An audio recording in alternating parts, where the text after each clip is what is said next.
அரசியல் சமூக மட்டத்தில் வந்து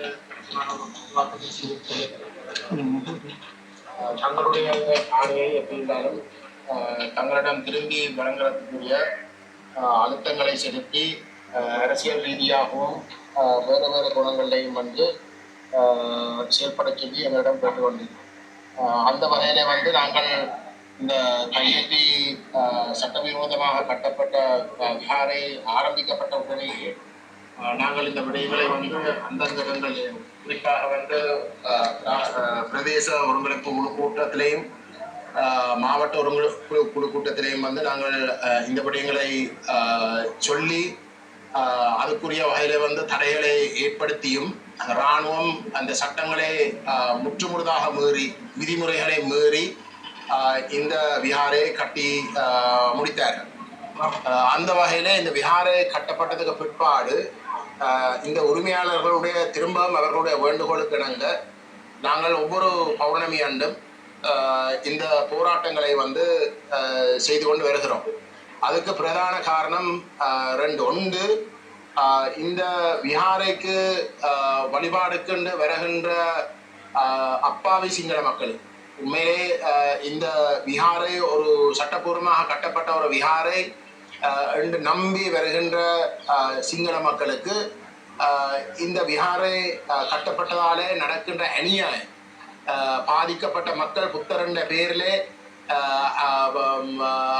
நடந்திருக்கிற இந்த அநியாயத்தை விளங்க வைக்கிறதுக்குரிய வகையிலே இந்த போராட்டங்களை முன்னெடுக்க வேண்டும் என்ற ஒரு காரணமும், ரெண்டாவது வந்து எங்களுடைய மக்கள் அணிதிரண்டு இன்றைக்கு இந்த போராட்டத்துல வந்து பலம் சேர்த்து கொடுத்த வகையிலே அணிதிரண்டு இந்த போராட்டங்களை நடத்தினார்களா இருந்தால் இந்த விஹாரை தொடர்ந்தும் இங்கு வச்சிருக்கிறதிலே வந்து அர்த்தம் இல்லாமல் போகும்.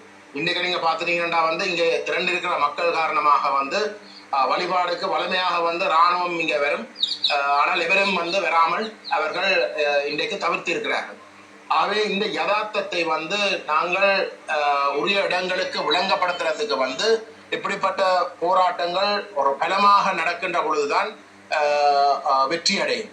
அந்த வகையிலே இந்தியான் தினம் இந்த வேண்டுகோளுக்கு இணங்க இங்கு வந்திருக்கக்கூடிய அரசியல் கட்சி தலைவர்கள், வேலன் சுவாமிகள், மதகூர்மையர்கள், பொதுமக்கள், ஊடக நண்பர்கள், யூடியூப் செயற்பாட்டாளர்கள் போன்ற பலருடைய இந்த முயற்சியாலே இது ஒரு மிக வெற்றிகரமாக நடைபெற்ற ஒரு போராட்டமாக அமைந்துள்ளது. எங்களுடைய எதிர்பார்ப்பு அடுத்தடுத்த பௌர்ணமி அன்றும் இதுக்கும் கூட பாரிய அளவு மக்களை நாங்கள் அணிதிரட்டின் ஊடாக ஒரு மிக தெளிவான செய்தி, இந்த மாதிரியான ஒரு சட்ட விஹாரை கட்டி இந்த மக்களுடைய கோபத்தை கிளப்பி ஒரு நாளும் இங்கே அவர்கள் எதிர்பார்க்கின்ற அந்த வழிபாடுகள் நடைபெற முடியாத ஒரு நிலைமை தொடர்ந்தும் இருக்கும் என்ற செய்தியை நாங்கள் கொடுக்கக்கூடியதாக இருக்கும். அந்த வகையில வந்து அவர்கள் மாற்று வழிகளை விசேஷமாக வந்து இந்த காணிகள் அனைத்தையும் சொந்த மக்களுக்கு திரும்ப வழங்கி அவர்களுக்கு வேணுமென்றால் அவர்களுக்கு இருக்கக்கூடிய அந்த விஹாரைக்குரிய காணி என்று சொல்லுகிறார்கள், அந்த காணியில வேணுமென்றால் அவர்கள் தங்களுடைய கோயிலை கட்டி தங்களுடைய வழிபாடுகளை செய்யலாம். அதுக்கு நாங்கள் எந்த விதத்திலும் அந்த தடையிலே திரும்பவும் நாங்கள் சொல்லுகின்றோம், நாங்கள் இனவாதிகள் அல்ல, மதவாதிகள் அல்ல, பௌத்த மக்களுக்கு எதிரானவர்கள் அல்ல. ஆனால் இங்கே இருக்கக்கூடிய பூர்வீக மக்களுக்கு அநியாயம் நடக்கின்ற பொழுது, இங்கே இருக்கக்கூடிய மக்களுடைய உரிமைகள் பறிக்கப்பட்டு அவர்களுடைய இருப்புகள் அளிக்கப்பட்டு அது பௌத்தர் என்ற பெயர்ல வந்து நடக்கிறதாக இருந்தாலும் கூட, இல்லாட்டி வேறு எந்த ஒரு மதம் அதை செய்தாலும் கூட நாங்கள் எதிர்ப்போம். ஏனென்றால் இறுதியில வந்து இந்த மக்களுக்கு தான் இந்த உரிமைகள் இருக்கணுமே தவிர வேறு எவருக்கமாக இல்லை. அந்த வகையில வந்து இந்த போராட்டத்தை மிகவும் வெற்றிகரமாக நடத்தின பங்கு பெற்ற அனைவருக்கும் வந்து என்னுடைய நன்றிகளை சொல்லிக்கொண்டு அடுத்த பௌர்ணமி அன்றைக்கும் இதுக்கும் கூட பலமாக நாங்கள் போதிய அளவுக்கு ஒரு விழிப்புணர்வை இன்னும் மேலதிகமாக வந்து எங்களோட மக்கள் மட்டத்தில் செய்து இதை இன்னும் பலமடைகிற கோணத்திலே நாங்கள் தொடர்ந்து முன்னெடுக்க வேணும் என்று கேட்டுக்கொள்ள முக்கியமாக பூர்வீகமாக தாங்கள் பிறந்து வளர்ந்து ஆண்ட தங்களுடைய நிலத்தை மதத்தின் பேரால் சிங்கள பௌத்தம் ஆக்கிரமித்திருப்பது தமிழர்களை பொறுத்தவரை அதிலும் குறிப்பாக இந்த தையிட்டி கிராமத்திலே வாழ்ந்த மக்களை ஏமாற்றியிருக்கிறது. உயர் பாதுகாப்பு வலயம் என குறிப்பிட்டு அந்த பகுதிக்குள் மக்களை போக விடாமல் தடுத்து வைத்துக் கொண்டு இந்த பகுதியிலே ரகசியமாக அதிலும் தொற்று நோய் கொரோனா உருவாக்கப்பட்ட காலத்திலே இராணுவ தளபதியினுடைய தலைமையில் இராணுவத்தினரை வைத்து இந்த விகாரையை தமிழ் மக்களுடைய காணியிலே அமைத்திருப்பது மிகவும் பாரதூரமான ஒரு விடயமாகும். அதனால்தான் சட்டம் என்பது இந்த நாட்டிலே நீதியானதாக சமமானதாக இருந்தால் அது எல்லோருக்கும் உரியதாக இருக்க வேண்டும் என்பதை நாங்கள் பல தடவைகள் சொல்லியிருக்கிறோம். குறிப்பாக நம்முள்ளையில் இருந்த காளி கோயில் 30 ஆண்டுகளுக்கு மேலாக இருந்த ஆலயத்தை அது சட்டத்துக்கு புறம்பானது என கூறி பௌத்த விக்குமாருடைய வேண்டுகோளுக்கு இணங்க இரவோடு இரவாக இடித்தளிக்கலாம் என்றால் யுத்தத்துக்கு பிற்பாடு கடந்த ஒரு 10 ஆண்டுகளுக்குள் ஒரு கிட்டத்தட்ட 7 ஆண்டுகளுக்குள் கட்டப்பட்ட இந்த விகாரியை ஏன் சட்டத்தின் பிரகாரம் இடிக்க முடியாது என்ற கேள்வியைத்தான் நாங்கள் கேட்டிருந்தோம். இப்பொழுதும் அதைத்தான் கேட்கிறோம். ஏனென்றால் இது தமிழர்களுடைய காணி, அவருடைய சொந்த நிலம், அவர்கள் வாழுகின்ற நிலம். இங்கே விகாரைக்கென ஒதுக்கப்பட்ட அல்லது விகாரை இருந்த நிலத்திலே விகாரையை கட்டியிருந்தால் யாரும் அதை பற்றி கேட்கப் போவதில்லை. இந்த இடம் எங்களுடைய பூர்வீக நிலம். இந்த விகாரையை மையப்படுத்தி இதனை சுற்றி இப்பொழுது 14 ஏக்கருக்கு மேற்பட்ட காணியை ஏக்கர் காணிகளை 14 ஏக்கர் காணிகளை மீண்டும் கபலீகரம் செய்ய பறிக்க முயற்சிப்பது மிகப்பெரிய அராஜகம். ஆகவே இந்த அராஜகங்களுக்கு எதிராகத்தான் இன்று மக்கள் காணி உரிமையாளர்களுடைய வேண்டுகோளுக்கு இணங்க ஒன்று திரண்டு தங்களுடைய போராட்டத்தை முன்னெடுத்திருக்கிறார்கள். இந்த போராட்டம் நீண்ட காலமாக பல பேருடைய முயற்சியினாலும் மக்களுடைய வேண்டுகோளுக்கு இணங்க தொடர்ந்து முன்னெடுக்கப்படுகின்ற இந்த நேரத்தில் இன்னும் இது விரிவடைய வேண்டும். அரசாங்கம் இதனை சரியான முறையில் அணுக வேண்டும். இப்பொழுது இருக்கின்ற அரசு நடுநிலையோடு இருக்கிறது, சிஸ்டம் சேஞ்சை உருவாக்குகிறது, மாற்றத்தை பற்றி சிந்திக்கிறது என்றால் இந்த மக்களுடைய காணியை உடன் விடுவிக்க வேண்டும். அவருக்கு விடுவித்து உறுதிமொழியை சொல்ல வேண்டும். இழுப்பு அல்லது இழுப்பு சாய்ப்பாக தாங்கள் ஏற்ற இறக்கமாக கதைப்பதை நிறுத்தி நீதியை வழங்குவதற்கு தயாராக வேண்டும். கொழும்பிலே கூட பல விகாரைகள் இரவோடு இரவாக இடிக்கப்பட்டிருக்கின்றன, தேவைகள் பொறுத்து செய்யப்பட்டிருக்கின்றன. ஆனால் தமிழர்களுடைய பல இடங்களில் கோயில்கள் சட்டத்துக்கு உட்பட்டு கட்டப்பட்டிருந்தாலும் அழிக்கப்பட்டிருக்கிறது. அவற்றையெல்லாம் தாண்டி இங்கே தமிழுடைய நிலத்தை பறித்திருப்பது மிகவும் அடாத்தானதும் அபாயகரமானதும். ஆகவே நாங்கள் மீண்டும் அரசிடம் சர்வதேச சமூகத்திடமும் வைக்கிற கோரிக்கை இது தொடர்ந்து நடைபெறுகிறது. நாங்கள் இங்கே போராடி கொண்டிருக்கிறோம். கிளிநொச்சியில இரண்டமடு கனகாம்பியம்மன் கோயிலுக்கு முன்னால் இன்னொரு விகாரை பிரமாண்டமாக எழும்பிக் கொண்டிருக்கிறது. இதனை விட நிலாவளி என்கிற திருவண்ணாமலையிலே தமிழர்கள் பூர்வீகமாக வாழுகின்ற தமிழர்களை பெரும்பான்மையாக கொண்ட ஒரு பிரதேச செயலாளர் பிரிவிலே 31 விகாரைகள் கட்டப்படுகிறது. இவையெல்லாம் தமிழர் நிலங்களை பறிப்பதற்காக செய்யப்படுகின்ற மிகப்பெரிய முயற்சிகள். இவற்றை தடுத்து நிறுத்துவதற்கான ஒரு முயற்சியினுடைய கட்டம் இன்று மக்களுடைய இந்த திரட்சி. இது தொடரும்.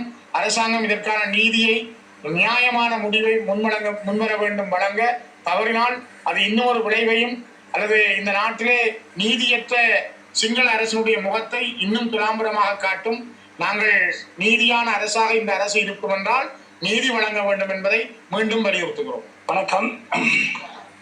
இன்றைய தினம் தையிட்டியிலே காணி உரிமையாளர்களுடைய அழைப்பின் பேரிலே இங்கே நடைபெற்றிருக்கின்ற பாரிய கவன ஈர்ப்பு போராட்டம் தமிழ் தேசிய பரப்பில் இருக்கக்கூடிய அரசியல் கட்சிகளுடைய தலைவர்கள், பாராளுமன்ற உறுப்பினர்கள், காணி உரிமையாளர்கள், சிவில் சமூக செயற்பாட்டாளர்கள், பொதுமக்கள், ஊடகவியலாளர்கள் என்று அனைவரும் இங்கே ஒன்று திரண்டு இந்த கவன ஈர்ப்பு போராட்டம் நடைபெற்றிருக்கிறது.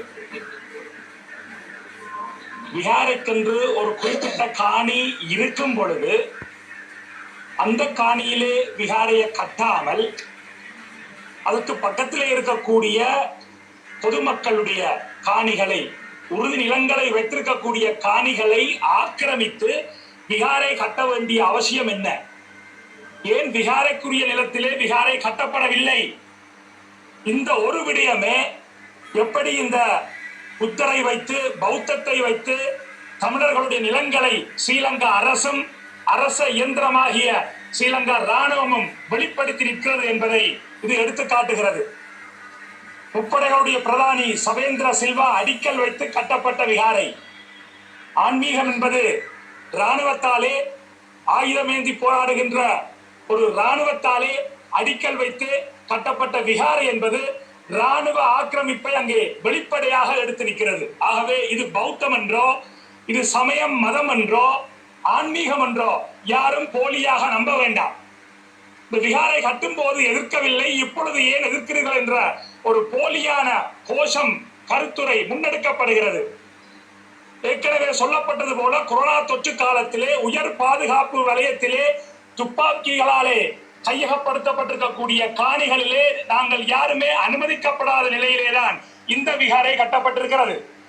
அதுபோலத்தான் குருந்தூர் மலை விகாரை கூட நீதிமன்ற உத்தரவுகளை எல்லாம் மீறி நீராவியடி பழைய சம்மலையிலே புத்தர் சிலையை இரவோடு இரவு நிறுவியது போல குருந்தூர் மலையிலே விகாரையை இரவோடு இரவாக இராணுவத்தினர் கட்டி முடித்தது போல இந்த தையிட்டு விகாரையும் கட்டி முடிக்கப்பட்டிருக்கிறது. ஆகவே அந்த அடிப்படையிலே இது ஒரு விகாரையே அல்ல, சட்டவிரோத கட்டிடம். ஆகவே அது அகற்றப்பட வேண்டும். அகற்றப்பட்டு அந்த காணிகள் காணி உரிமையாளர்களுக்கு கொடுக்கப்பட வேண்டும். அதுதான் அடிப்படை நீதி என்பதை எடுத்து சொல்லி ஸ்ரீலங்கா அரசினுடைய தொடர்ச்சியான இன அழிப்பு, கட்டமைக்கப்பட்ட இனப்படுகொலை இப்பொழுதும் நடைபெற்றுக் கொண்டிருக்கிறது. அதன் ஒரு அம்சமாகத்தான் இந்த ஆக்கிரமிப்பும் நடந்து கொண்டிருக்கிறது. அதனால்தான் தமிழர்களாகிய நாங்கள் எங்களுக்கான நிரந்தர அரசியல் தீர்வுக்காக போராடி கொண்டிருக்கின்றோம். சர்வதேச நீதியை எதிர்பார்த்திருக்கின்றோம்.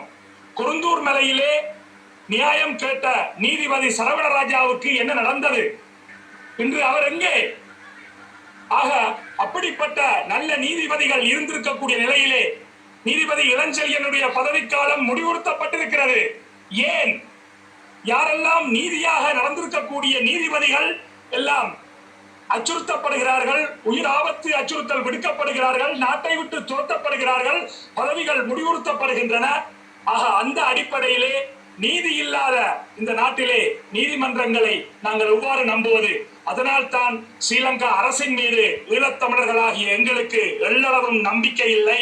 நாங்கள் சர்வதேச நீதியை, சர்வதேச விசாரணையை வேண்டியிருக்கின்றோம்.